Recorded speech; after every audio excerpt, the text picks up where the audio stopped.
Jau gali atsimerkti.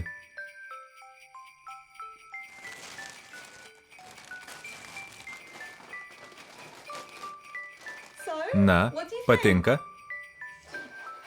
Kiek aš jums už tai skolinga?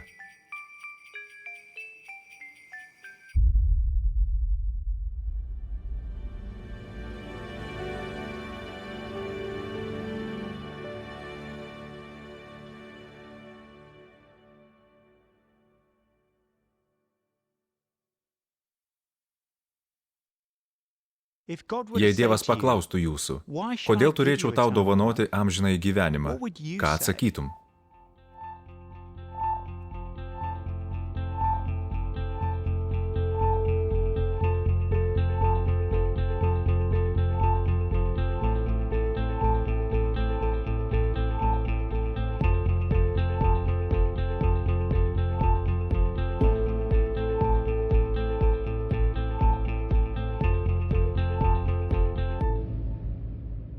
Štai kodėl turėtum duoti man amžinąjį gyvenimą. Žmogus, apie kurį skaitome Morkaus 10 skyriuje, panašus į ką tik matytus. Jį galima pavadinti geru žmogumi. Kiti du rašytojai Biblijoje pasakoja apie tą patį įvykį. Kartu su Morkumi jie padeda nupiešti to žmogaus paveikslą. Matas sako, kad jis buvo jaunas. Lukas prideda, kad jis buvo valdytojas. Morkus tvirtina, kad jis turtingas, moraliai teisus, dvasingas ir labai religingas. Jam viskas einasi kaip per sviestą. Jis jaunas, turtingas ir turi valdžią. Jį pažįstantis laiko jį geru žmogumi. Jis gerbiamas. Jis kaip tik toks, kokiais dauguma iš mūsų norėtų būti. Tačiau jis turi vieną silpnybę. Jis ateina prie Jėzaus ir puola po kojom, kas mano nuomonė nėra būdinga turtingiems žmonėms. Ir užduoda Jėzui klausimą. Svarbiausią klausimą, kokį tik įmanoma užduoti. Jėzui išeinant į kelią, vienas žmogus pribėgęs puolė prieš jį ant kelių ir klausė: Gerasis mokytojau, ką turiu daryti, kad paveldėčiau amžinąjį gyvenimą? Paveldėti amžinąjį gyvenimą tas pats, kas patekti į Dievo karalystę, ar turėti turtą danguje, ar būti išgelbėtų. Visos šios frazės, pasitelktos Morkaus 10 skyriuje, reiškia tą patį dalyką. Begalinį džiaugsmą sulaukus atleidimo, Dievo priėmimą, kai gali laisvai džiaugtis juo amžinai ir šiame, ir būsimajame gyvenime. Žmogus klausia, ką turiu daryti, kad tai gaučiau, koks geras turi būti. Jėzus jo klausia: kodėl vadini mane geru? Nė vieno nėra gero, tik vienas Dievas. Jėzus pasiūlo pažvelgti į tikrovę. Koks gerumas įtinka Dievui? Mes linkę save laikyti gerais, nes lyginame save su kitais. Lengva užriesti nosį, kai lyginame save su prastesniais, kuriuos matome per televizorių ar kurių šiaip nemėgstam. Tačiau Jėzus tarsi sako, jei nori žinoti, kas tikrai nusipelno vadintis geru, kas išties nusipelno amžino gyvenimo, pabandyk palyginti save su Dievu, kuris vienas yra tobulai teisingas, tobulai išmintingas, tobulai tyras ir tobulai mylintis. Tada atsiskleis ir visas tavo gerumas. Tačiau jaunuolis nesupranta, todėl Jėzus tęsia: žinai įsakymus: nesvetimauk, nežudyk, nevok, melagingai neliudyk, neapgaudinėk, gerbk savo tėvą ir motiną. Tas atsakė: mokytojau, aš viso to laikausi nuo savo jaunystės. Jei Dievas paklaustų šio jaunuolio, kodėl turėčiau dovanoti tavo amžinąjį gyvenimą, jo atsakymas būtų toks: laikiausi visų tavo įsakymų nuo pat jaunystės. Bet ar tikrai? Jėzus švelniai, su meile, antrą kartą atskleidžia jam tikrovę. Jėzus pažvelgęs į jį pamilo ir tarė: vieno dalyko tau trūksta. Eik, parduok viską, ką turi, išdalink vargšams ir turėsi turtą danguje. Tada ateik, paimk kryžių ir sek paskui mane. Ar tikrai tas jaunuolis laikėsi visų įsakymų? Ar laikėsi to, kurį Jėzus vadina pirmu ir pačiu svarbiausiu įsakymu? Mylėk viešpatį savo Dievą visą širdimi, siela, protu ir jėgomis? Norėdamas išmėginti, ar jaunuolis tikrai taip myli Dievą, Jėzus meta jam iššūkį: išdalink visus savo pinigus. Tai man primena vieną istoriją. Vagis nueina pas turtuolį, įremia vamzdį ir sako, pinigai arba gyvybė. Tačiau turtuolis nieko nesako. Taigi plėšikas šaukia dar garsiau, aš nejuokauju, pinigai arba gyvybė. Vyrukas atsako, mąstau, ką pasirinkti. Pinigai arba gyvybė, neturėtų kilti jokios dvejonės. Ką pasirenka turtingas jaunuolis? Po šių žodžių jis nuliūdo ir nusiminęs pasitraukė, nes turėjo daug turto. Kai tenka rinktis tarp savo pinigų ar amžinojo gyvenimo, šis žmogus pasirenka pinigus. Tai, kad jis pasitraukia nuo Jėzaus, rodo, jog tebemąsto apie save kaip apie gerą žmogų. Iš tikro pinigai jam svarbiau už Dievą. Jis nesupranta, kokia grėsmė jam iškilus. Jei būtumėte liepsnų apimtame name, nepultumėte gelbėti brangenybių. Gyvybė svarbiau. O kas mums svarbiau? Ko nenorėtume palikti dėl amžinojo gyvenimo, kurį siūlo Jėzus? Atsakymas į šį klausimą atskleidžia, kad toli gražu nesame geri ir esame labai toli nuo Dievo. Jėzus apsidairė ir tarė savo mokiniams, kaip sunku turtuoliui įeiti į Dievo karalystę. Mokiniai buvo priblokšti jo žodžių. Tada Jėzus vėl jiems tarė, vaikeliai, kaip sunku tiems, kurie pasitiki turtais, įeiti į Dievo karalystę. Lengviau kupranugariui išlysti pro adatos ausį, negu turtingam įeiti į Dievo karalystę. Kitaip tariant, neįmanoma. Mokiniai buvo priblokšti, nes buvo manoma, kad pinigai palaiminimas iš Dievo. Jie manė, kad tai reiškia, jog Dievas patenkintas tuo žmogumi. Tačiau Jėzus sako, jog net moraliai teisus, doras, religingas, turintis politinę įtaką ir nepaprastai turtingas jaunuolis negali padaryti tiek gerų darbų, kad patektų į dangų. Visas jo gerumas išsisklaido kaip dūmas. Kodėl? Todėl, kad niekas, ką darome ar kas esame, negali pakeisti fakto, jog giliai visi sergame rimta širdies liga, kuri atskiria mus nuo Dievo. Kaip matėme, Jėzus atskleidžia tikrąją mūsų širdies būklę. Žmogus suteršia tai, kas iš jo išeina. Iš vidaus, iš žmonių širdies išeina pikti sumanimai, svetimavimai, paleistuvystės, vagystės, žmogžudystės, godumas, piktumas, klasta, nesusilaikymas, pavydas, piktžodžiavimai, išdidumas ir kvailystė. Visos tos blogybės išeina iš vidaus ir suteršia žmogų. Tai, kas esame giliai širdyje, kas sudaro mūsų esybę. Kai buvau jaunas, važinėdavome su regbio komanda. Susirgau baisia odos liga. Mano veidas pasidarė panašus į picą su pomidorais ir sūriu. Taigi pradėjau ant jo klijuoti pleistrus. Slėpiau siaubingas žaizdas, kurios išdavė apie mano ligą vos užmetus akį. Pleistrai padėjo paslėpti tai, kad kažkas negerai.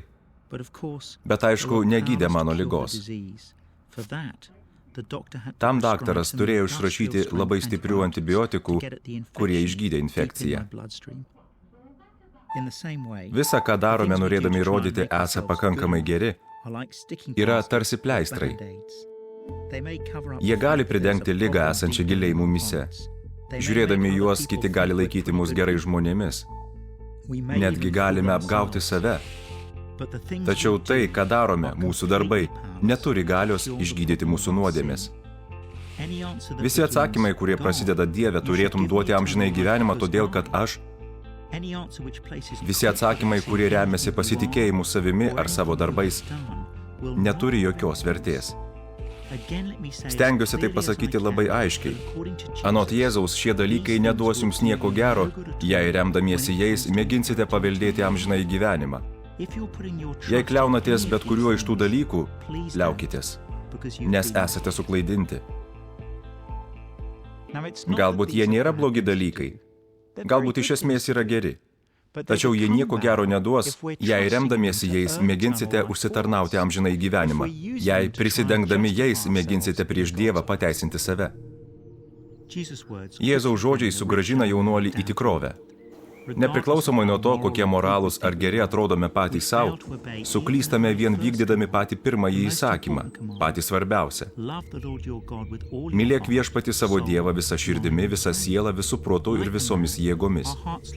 Mūsų širdis krypsta į kitus dalykus labiau ir tai mus atskiria nuo Dievo. Mokiniai iš karto suprato, kad šitaip kiekvienas atsidūrėme beviltiškoje situacijoje. Jei turtuolis negali įeiti į dangaus karalystę, tai kas apskritai gali? Mokiniai dar labiau nustebo ir kalbėjosi. Kas tada gali būti išgelbėtas? Jėzaus atsakymas tiesiog triuškinantis. Jėzus pažvelgė į juos ir tarė, žmonėms tai neįmanoma. Kitaip tariant, yra dalykų, kurių niekada nenusipelnysime, neužsidirbsime savo jėgomis ir net neturėtume mėginti. Tačiau tai nereiškia, kad negalime to gauti kaip dovanos iš Dievo. Jėzus tęsė, žmonėms tai neįmanoma, bet ne Dievui, nes Dievui viskas įmanoma. Kaip žmogus gali paveldėti amžinąjį gyvenimą, jei pats negali nieko padaryti? Įdomu. Jei turtuolis būtų atvykęs šiek tiek anksčiau, būtų išgirdęs Jėzaus atsakymą į tą klausimą. Prieš pat susitikimą Jėzus sutinka kelius žmonės, kurie visiškai skiriasi nuo turtuolio. Turtuolis turi materialinių gėrybių, o tie nieko neturi. Turtuolis gerbiamas, o tie niekinami. Jis turi valdžią, o jie tokie silpni, kad tenka juos nešti pas Jėzų. Turtuolis nusiminęs palieka Jėzų, o jie prie jo glaudžiasi. Jėzui nešė vaikučius, kad juos palytėtų, bet mokiniai jiems draudė. Tai pamatęs, Jėzus pyktelėjo ir tarė jiems, leiskite mažutėliams ateiti pas mane ir netrukdykite, nes tokių yra Dievo karalystė. Iš tiesų sakau jums, kas nepriims Dievo karalystės kaip mažas vaikas, niekaip neįeis į ją. Ir jis laimino juos, apkabindamas ir dėdamas ant jų rankas. Lygindamas mūsų vaikais, Jėzus nesako, kad turime būti naivūs ar lengvatikiai, jog paveldėtume Dievo karalystę. Jis nekalba apie nekaltumą ar tyrumą. Atidžiau pažvelgę suprantame, kad vaikai nėra jau tokie nekaltučiai. Bruožas, kuriuo pasižymi vaikai ir kurį Jėzus palankiai vertina, yra jų priklausomumas. Jie priklausomi nuo kito, kuris daro kažką už juos, nes jie žino, kad patys to negali padaryti. Jie gali nebent ištiesti rankas ir šauktis pagalbos. Maži vaikai nemoka už valgį ar patalą, ar už meilę, kurią tėvai jiems rodo, nes jie neįstengtų to padaryti. Jie neturi kuo susimokėti. Vaikai yra visiškai priklausomi, todėl viską gauna dovanai. Tuo Jėzaus žinia skiriasi nuo kitų religijų. Kitos religijos tvirtina, jei darysi vienus dalykus ir susilaikysi nuo kitų, Dievas priims tave. Tačiau Jėzus sako, kad tai netiesa. Žmonių širdžių liga yra tokia rimta, kad galime nebent viltis, jog Dievas priims mus, pats sumokėjęs kainą už mūsų nuodėmes, ir taip suteiks atleidimą kaip dovaną. Kaip tik tai ir nutiko, kai jis siuntė Jėzų mirti ant kryžiaus vietoje mūsų. Mes neužsidirbome ir nenusipelnėme dovanos. Priešingai, nusipelnėme Dievo bausmės. Tačiau Jėzus prisiėmė mums skirtą bausmę, kad kiekvienam, kuris juo pasitikės, būtų visiškai atleista. Jėzus sako, kad jei nori įžengti į Dievo karalystę, jei nori patirti neapsakomą atleidimo džiaugsmą ir būti priimtas paties Dievo, priimtas į jo šeimą, jei nori džiaugtis juo per amžius šiame ir kitame gyvenime, jei nori to, vienintelis būdas – priimti jo karalystę, kaip ją priimtų vaikas. Suvokdamas, kad pats niekaip to neužsidirbsi ir nepelnysi, tiesiog džiugiai priimk tai kaip dovaną.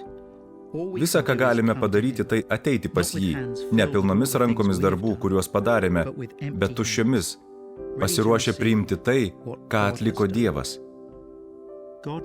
Ta, kuris nepažino nuodėmės, Dievas padarė nuodėmę dėl mūsų, kad mes jame taptume Dievo teisumu. Kitaip tariant, Jėzus prisiėmė mūsų nuodėmę, kad galėtume priimti jo teisumą. Kai Dievas žvelgia į mus, jei pasitikime Jėzumi, Jis mato tobulą klusnumą, tobulą savo sūnaus teisumą. Ir tai yra malonė. Dievas mums siūlo teisumą, kurio nenusipelnėme, kurio neužsidirbsime ir už kurį neįstengsime susimokėti. Tai reikia tiesiog priimti. Tai ne apdovanojimas, o dovana, už kurią apmokėta iš Dievo sąskaitos. Kai tavęs gerai nepažįstantis žmogus sako, jog esi jam brangus, tai girdėti smagu, tačiau toks jausmas truks neilgai. Kai tai sako sutuoktinis ar draugas pažįstantis tave kaip nuluptą, tai reiškia labai daug. Tačiau kai visatos kūrėjas, permatantis tavo širdį, parodo, kad yra pasiryžęs už tave mirti, tai jau apskritai kas kita. Tai atskleidžia, kad esame kur kas nuodėmingesni, nei pajėgiame įsivaizduoti, bet kur kas labiau mylimi, nei galėtume pasvajoti. Tai reiškia, kad mums nereikia apsimetinėti tuo, kuo nesame, nes Dievas viską apie mus žino ir vis tiek mus myli. Tai reiškia, kad esame išvaduoti iš vergystės, nuolatinių pastangų kelti savo vertę, kad ir kaip mėgintume tai padaryti, pasitelkę pinigus ar jėgą, religingumą ar karjerą, gerą išvaizdą ar kitų pripažinimą. Savo vertę mums norisi pakelti ir įrodyti tada, kai negauname to iš Dievo. Bet kai ateini pas Jėzų, supranti, koks brangus esi Dievui. Kai žvelgi į kryžių, tarsi girdi Jėzų sakant, tokia yra tau skirtos dovanos kaina. Štai kokia rimta nuodėmė. Štai kaip nepaisydamas visko tave myliu. Esame kur kas nuodėmingesni, nei pajėgiame įsivaizduoti, bet kur kas labiau mylimi, nei galėjome pasvajoti.